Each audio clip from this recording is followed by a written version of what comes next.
The Draconid ships appeared without warning in Earth's skies on a calm Tuesday morning.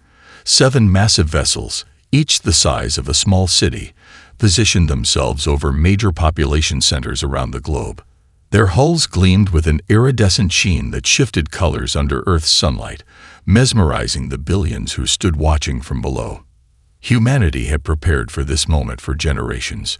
First contact with an alien civilization. Military forces worldwide went on high alert, but no hostile action came from the vessels. Instead, a transmission, simultaneously broadcast on all communication channels in perfect English and 6 other major Earth languages. People of Earth, we are the Draconid Alliance. We come seeking knowledge and assistance. Our civilization suffers from a degenerative condition that has plagued us for centuries. Our scans indicate your species possesses remarkable healing capabilities. We propose a peaceful exchange of medical knowledge. Dr. Elaine Chen watched the transmission from her office at the Global Health Organization headquarters in Geneva. At 42, she had already revolutionized vaccine development and led the response to 3 potential pandemics. The cellular regeneration therapy she pioneered had saved millions of lives. "What do you think?" asked Dr. Mahmoud beside her, his eyes never leaving the screen. Chen studied the Draconid representative, a tall, slender being with scale-like skin that rippled with each movement. "I think they're desperate. Look at the tissue degradation around the eyes and neck.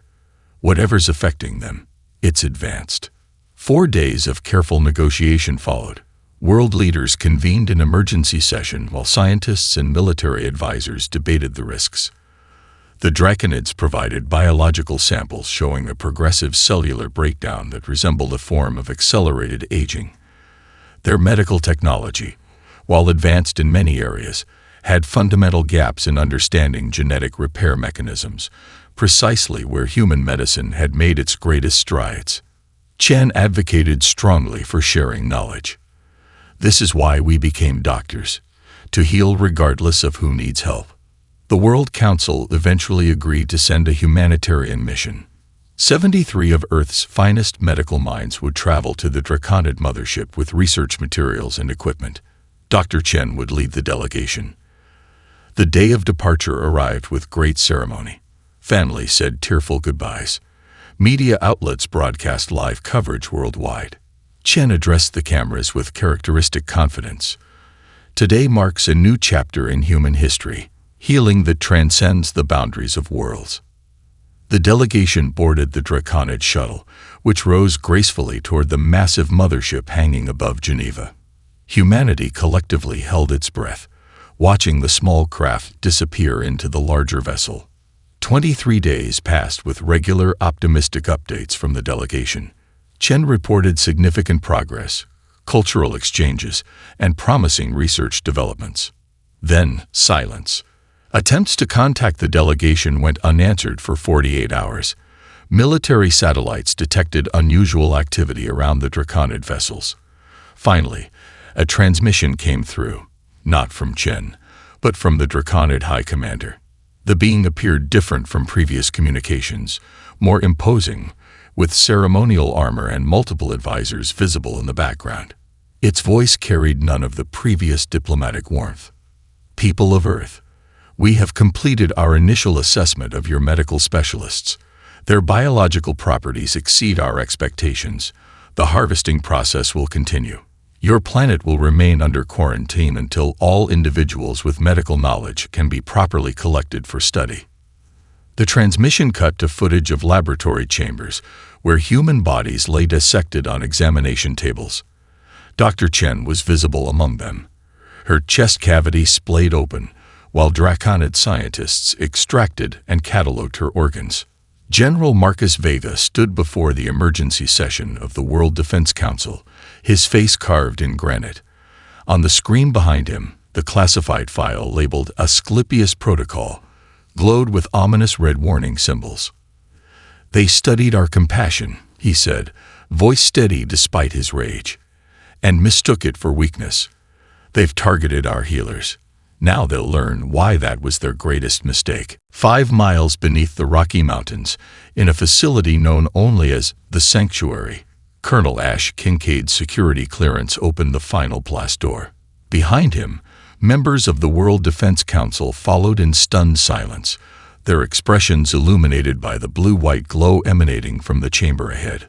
"Welcome to Project Asclepius," Kincaid said, leading them into a vast circular room where 50 cryogenic chambers lined the walls. Each pod contained a human figure, suspended in dreamless sleep. The Angels of Death. General Vega approached the nearest pod, studying the woman inside. Her military file projected on the adjacent screen showed distinguished service as a combat medic before recruitment into the program. "Explain it again, Colonel." "From the beginning." Kincaid gestured to the central holographic display, which activated at his movement. 10 years ago, we recognized a fundamental truth about modern warfare. The most dangerous soldiers weren't those trained only to kill. They were combat medics, people who understood exactly how bodies work, how they break, and how they heal. The display showed footage of battlefield medics performing emergency surgeries under fire, making split-second decisions that saved lives against impossible odds. We wondered, what if we took the best medical minds and gave them specialized combat training? Not just as battlefield surgeons, but as operators whose medical knowledge could be weaponized.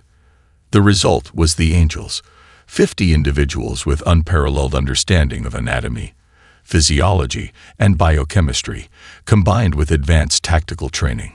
"Why Angels?" asked the Chinese representative. "Angels of mercy. Angels of death. They embody both," Kincaid answered. "The program was shelved 3 years ago, deemed too aggressive for peacetime diplomatic initiatives. The Angels were placed in cryostasis until needed. And now we need them," Vega said. It wasn't a question. The council watched as technicians began the revival process.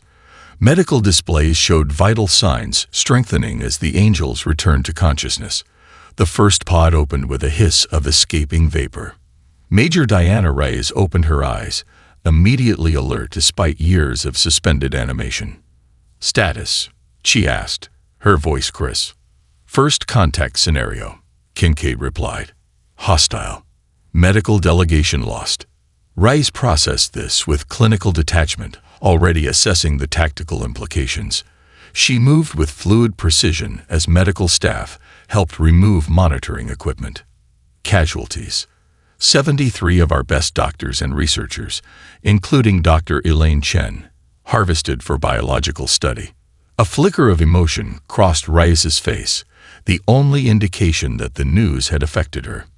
Targets. The Draconid Alliance. 7 capital ships currently in Earth orbit. Unknown biology, but we have samples for analysis.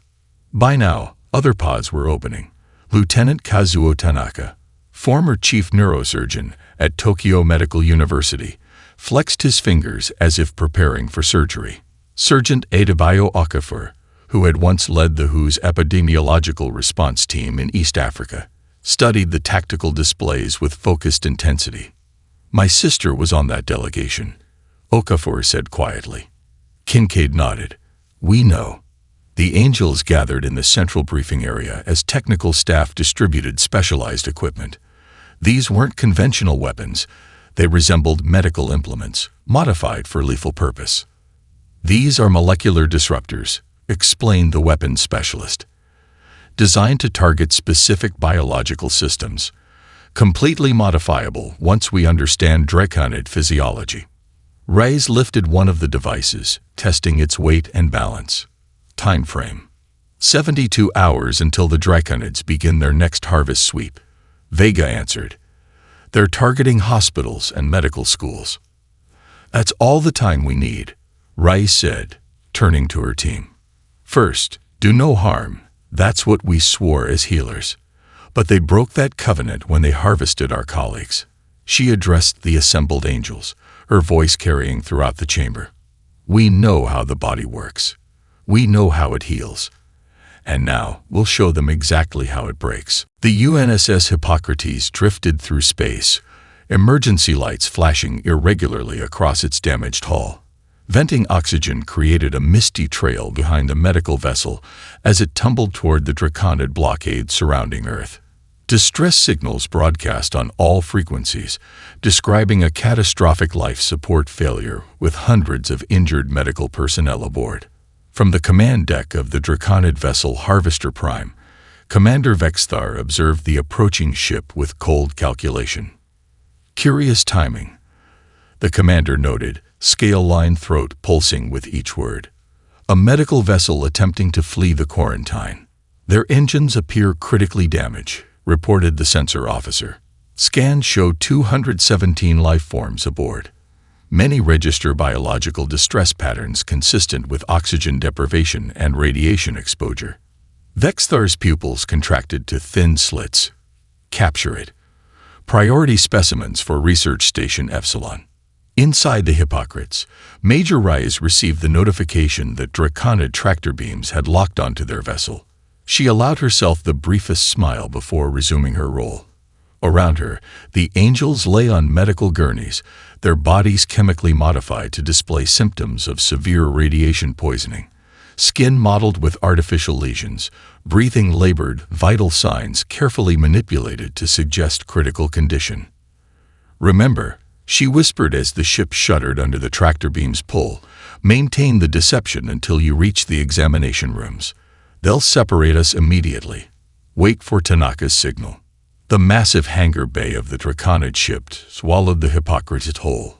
Armored Draconid medical teams boarded immediately, their movements efficient and practiced, evidence they had done this before with other captured vessels. They showed no concern for the humans suffering, cataloging and tagging each patient with cold efficiency. Lieutenant Tanaka allowed himself to be roughly transferred to a hovering gurney, maintaining the appearance of semi-consciousness as he was transported through the labyrinthine corridors of the Harvester Prime. His trained eye noted every detail, the arrangement of security checkpoints, the location of environmental controls, the distinctive markings indicating different sections of the massive vessel. The Draconids brought him to an examination chamber where gleaming surgical equipment awaited. They secured his limbs with metal restraints and activated a scanning field that hummed as it passed over his body. Unusual neural activity, noted the Draconid researcher, mandibles clicking with interest. Priority cerebral extraction recommended. The lead surgeon activated a bone saw, its edge glowing with energy. Proceed with cranial opening. Preserve the brain stem intact for continued autonomic function during study. As the surgeon leaned forward, Tanaka's eyes snapped fully open. With a precise contraction of his chest muscles, he activated the specialized implant beneath his sternum. A targeted electromagnetic pulse radiated outward, precisely calibrated to the Draconid nervous system based on the biological samples studied at the sanctuary. The surgeon froze mid-motion, then collapsed to the floor, nervous system temporarily paralyzed. Tanaka disengaged his restraints with practiced efficiency and accessed the chamber's communication panel. He transmitted a single encoded burst, the signal. Throughout the vessel, the angels simultaneously shed their disguises. In the primary laboratory, Sergeant Okafor neutralized 3 researchers with precisely targeted injections before they could raise an alarm. In the security sector, other angels disabled the ship's internal defenses using compounds derived from Draconid biological samples. Major Reyes, having been brought to the ship's medical command center due to her apparent status as the vessel's senior officer, confronted the startled Draconid medical director. "You studied human medicine," she said, advancing on the cornered alien, a surgical tool modified into a weapon in her hand. "But you failed to learn the most important lesson." The director backed against the wall as Reyes closed the distance. Those who know best how to heal also know exactly how to harm. 6 hours after securing the Harvester Prime, the angels transformed the ship's medical bay into their command center. Sergeant Okafor hunched over holographic displays, showing Draconid genetic sequences, his eyes narrowed in concentration. The captured database contained biological information on hundreds of species, all targeted for their unique healing capabilities. "This isn't a plague," Okafor announced, highlighting cellular structures on the largest display. "The Draconids did this to themselves. Centuries of genetic self-modification, attempting to achieve some kind of biological perfection." Major Rays studied the complex molecular structures.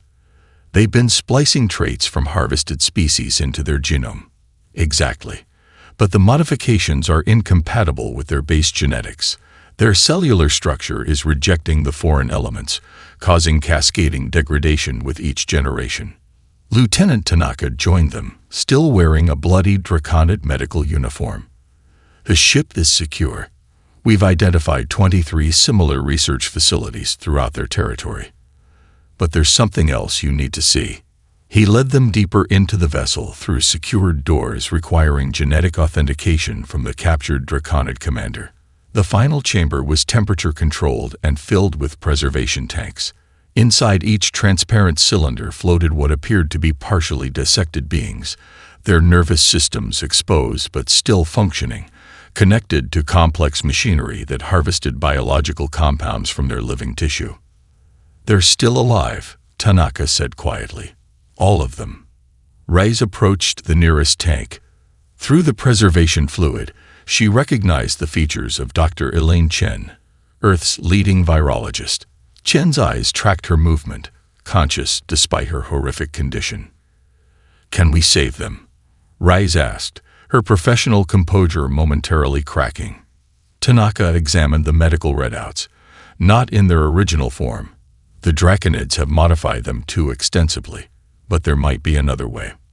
While Tanaka worked to stabilize the captives, Okafor made another discovery in the ship's communication logs. "They're sending a fleet to Earth right now, beginning a full-scale harvesting operation, targeting major medical centers worldwide." Ray studied the tactical display showing the Draconid fleet formations. "How much time do we have?" 48 hours until they reach Earth. "Not enough time for a conventional counterattack," Reyes concluded.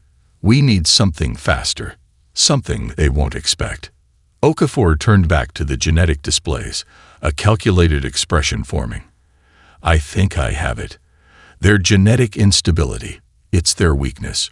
We can synthesize a compound that accelerates the degradation they're already experiencing." "A bioweapon?" Reyes questioned. "A targeted treatment," Okafor corrected. "Non-lethal but incapacitating. It won't kill them, just trigger the symptoms they've been fighting for generations.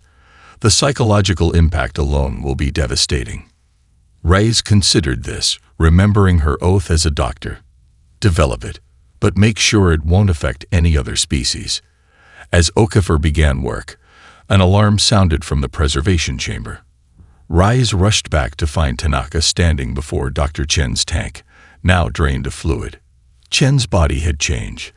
The Draconid experiments had fundamentally altered her cellular structure. "She's stabilizing," Tanaka explained with quiet amazement. The Draconids were trying to isolate human regenerative capabilities, but they accidentally triggered something unexpected in her physiology. Chen's eyes opened fully, consciousness returning. Her voice came weak but clear. "They wanted to understand how we heal." Her hand rose, watching as a wound on her palm closed before their eyes. "Now we can show them what happens when healing becomes a weapon." Reyes pressed the ship-wide communication system. "All angels, prepare for Phase 2. We're not just here for rescue anymore." She looked at Chen's transformed figure. "We're bringing the fight to their home." The Draconid command vessel Dominant Eclipse moved through space with the confidence of absolute power, surrounded by a fleet of warships bound for Earth. On its command deck, Fleet Commander Severastus received troubling reports from the Harvester Prime. Communications had abruptly ceased 12 hours earlier. "Deploy reconnaissance units," Severastus ordered, "and accelerate our timetable for the Earth harvest." Undetected in the flagship's shadow, 3 stealth shuttles approached, each carrying specialized Angel strike teams. Their mission objectives had been precisely calculated based on Draconid biological data. These weren't simple attack teams. They were surgical units designed to target specific vulnerabilities in the Draconid command structure. Lieutenant Tanaka led the neurological warfare team, equipped with devices modified from neural mapping technology. As they breached the outer hull through a maintenance conduit, his team moved with absolute silence, their movements economical and precise. "Remember," Tanaka whispered to his squad, "target the ganglial clusters at the base of the skull. Temporary synaptic disruption only. We need them conscious but incapacitated." In the environmental control sector, Sergeant Okafor's team moved with equally calculated purpose. Each carried canisters containing the synthesized compound that would trigger the Draconid's latent genetic instability. They reached the central air circulation system without detection. "Distribution calibrated for non-lethal effect," Okafor confirmed, adjusting the molecular dispersal rate, setting timers for simultaneous release throughout the command vessel. Major Rice led the most dangerous mission, direct infiltration of the command deck. With her was Dr. Chen, whose transformed physiology now allowed her to alter her cellular structure at will. As they encountered the first security checkpoint, Chen demonstrated her new capabilities, her skin temporarily adopting Draconid-like properties to fool the biometric scanners. "Remarkable," Rice whispered as they passed through undetected. "They wanted to understand human adaptation," Chen replied. "They succeeded better than they intended."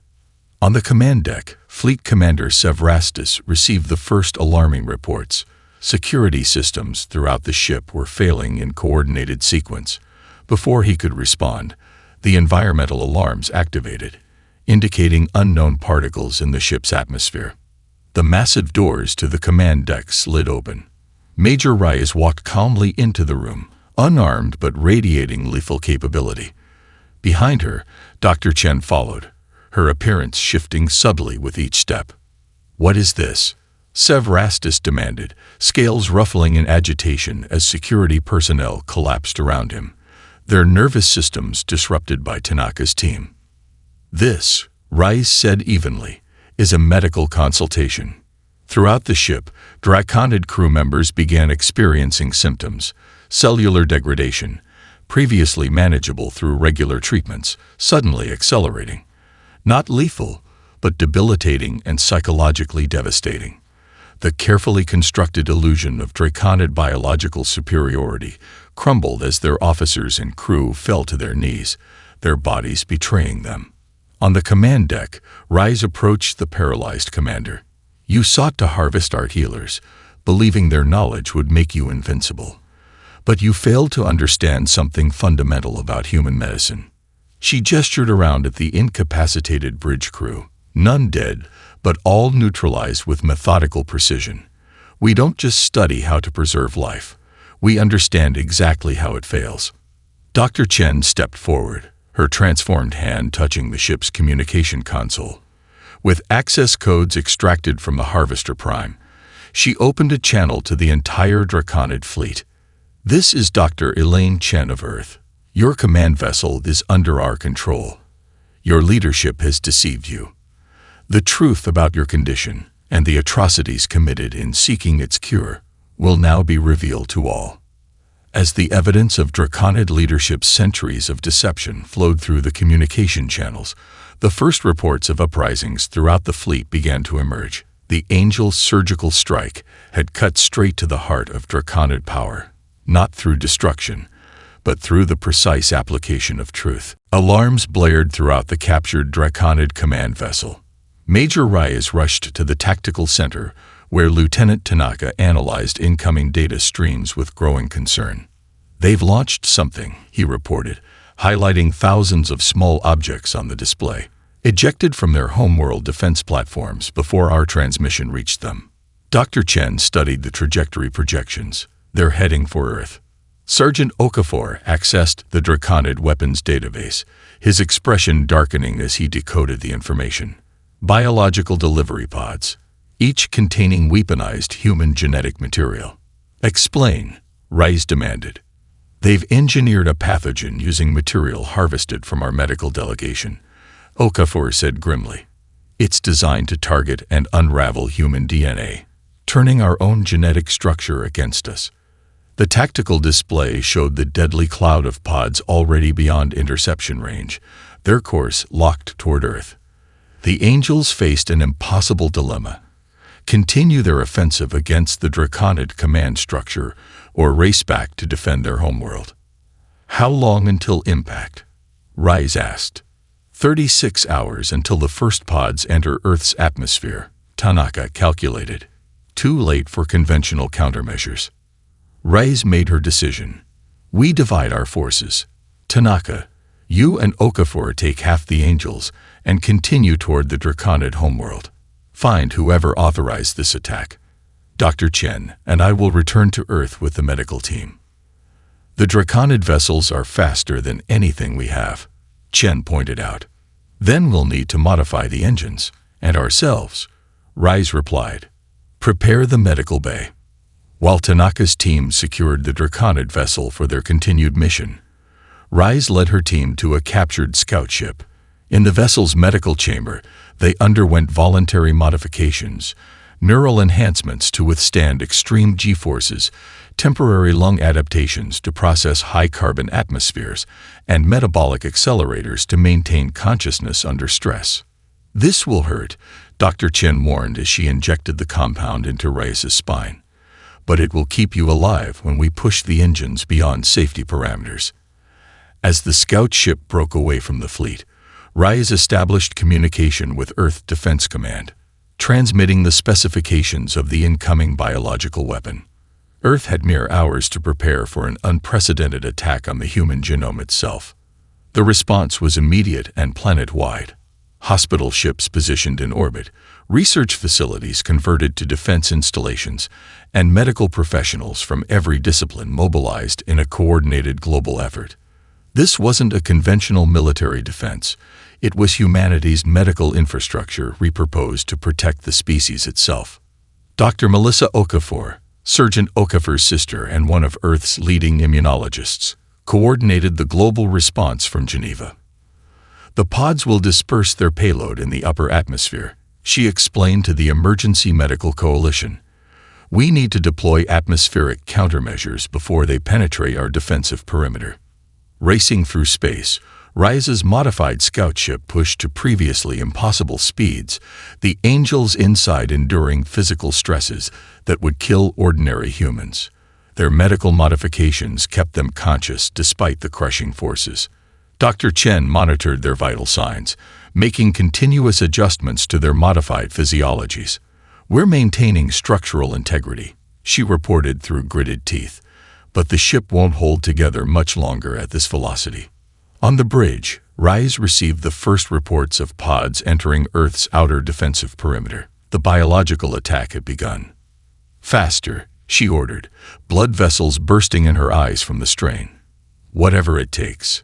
The scout ship pushed onward, a desperate race between healers determined to save their world and the devastating weapon created from their colleagues' stolen knowledge. Behind them, Tanaka and Okafor continued toward the heart of Draconid power, their mission now one of both justice and prevention.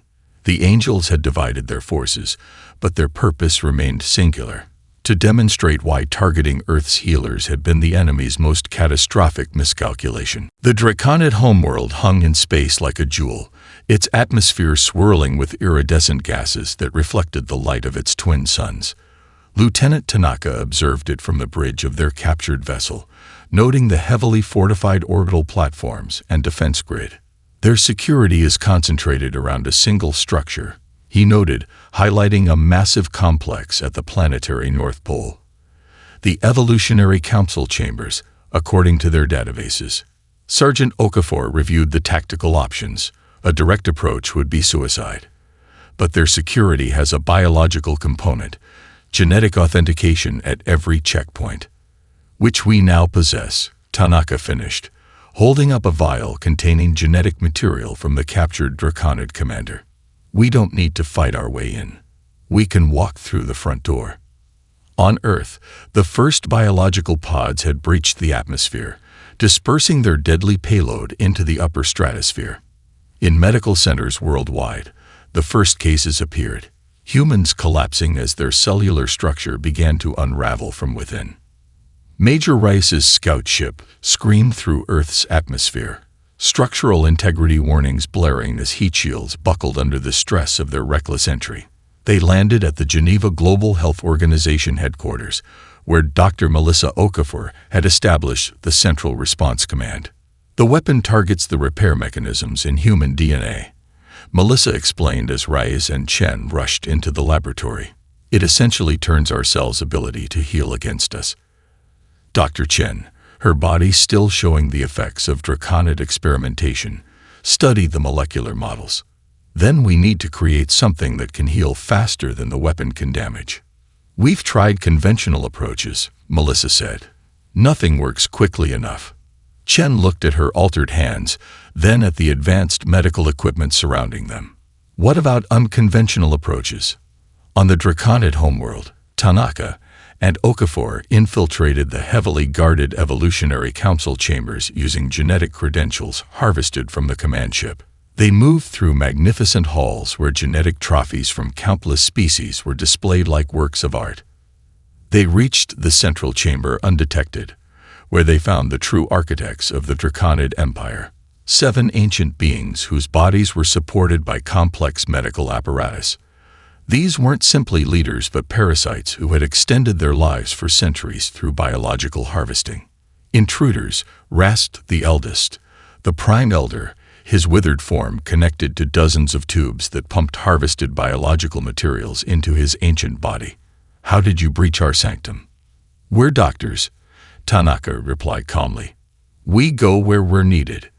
Okafor accessed the chamber's communication system. And right now, the galaxy needs to hear the truth. In Geneva, Dr. Chen made a decision that would change the course of human medicine forever. My body contains modified stem cells created by draconid experimentation on human tissue. If we can isolate and reprogram them, we might create a countermeasure. The procedure was agonizing. Extracting cellular material from Chen's transformed body while she remained conscious, her unique physiology necessary to guide the process. Rice stood beside her, monitoring vital signs as medical teams worldwide stood ready to implement whatever solution they developed. The pods have dispersed across the northern hemisphere, Melissa reported, showing atmospheric dispersion models. We have less than an hour before global saturation. Chen's voice came weak but determined through her pain. Almost there. The draconids wanted to understand human healing. Let's show them what happens when we push it to its limits. On the draconid homeworld, Okafor activated the planetary broadcast system, transmitting evidence of the Evolutionary Council's centuries of deception to the entire empire. The Council had deliberately kept their population dependent on treatments that perpetuated their genetic deterioration rather than curing it. Your leaders didn't want to save you, Okafor's message explained as it reached billions of draconid citizens. They wanted to consume you, just as they've consumed countless other species. The revolution had begun, both on the draconid homeworld and in the cells of every human on Earth. The skies above Geneva glowed with an unusual aurora as Earth's atmospheric defense system dispersed Dr. Chen's countermeasure worldwide. The modified stem cells, reprogrammed to specifically target the draconid weapon, spread rapidly through the affected population. In hospitals across the globe, patients whose bodies had begun to break down at the cellular level stabilized as the countermeasure took effect. Major Reyes stood at the observation window of the Global Health Organization headquarters, watching the colorful display in the night sky. Beside her, Dr. Chen rested in a wheelchair, her body weakened from providing the biological material that saved billions. Will there be side effects? Reyes asked. Dr. Melissa Okafor reviewed the latest data on her tablet. Some, inevitably. The human genome will carry markers from this event for generations, but we've saved the species.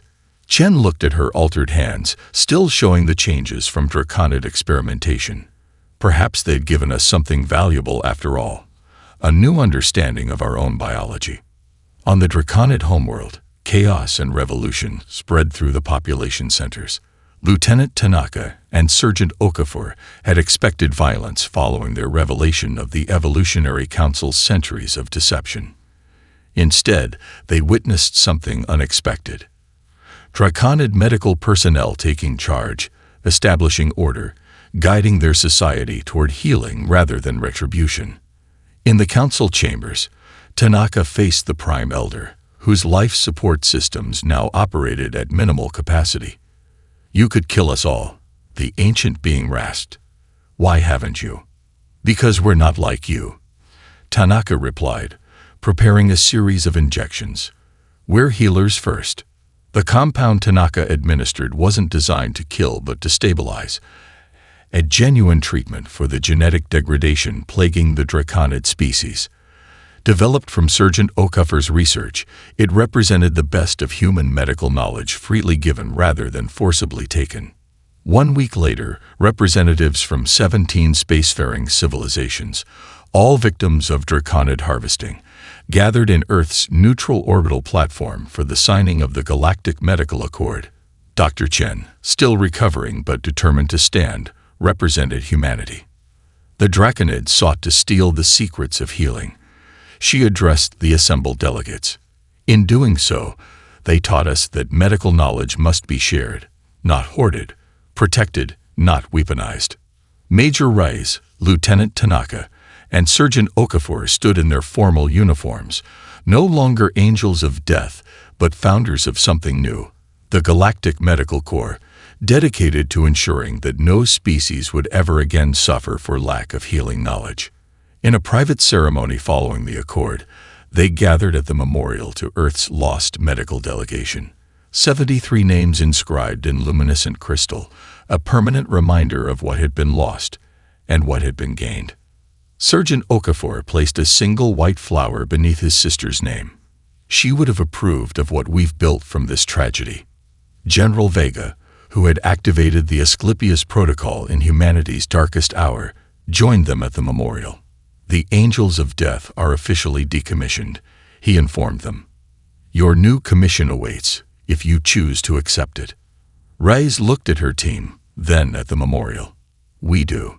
1 year later, the first training facility of the Galactic Medical Corps opened its doors on neutral territory between Earth and the reformed Draconid systems. Students from dozens of species studied together, sharing knowledge that had once been hoarded at the cost of countless lives. In the central courtyard stood a simple monument bearing words in multiple languages from across the galaxy. "To heal is our highest calling.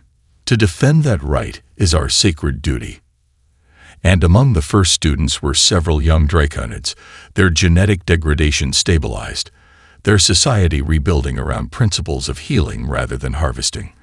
They studied alongside humans, former enemies now united in the pursuit of knowledge that would benefit all. The universe had learned a crucial lesson. Those who target healers will face not only the angels of death, but the indomitable spirit of healing itself.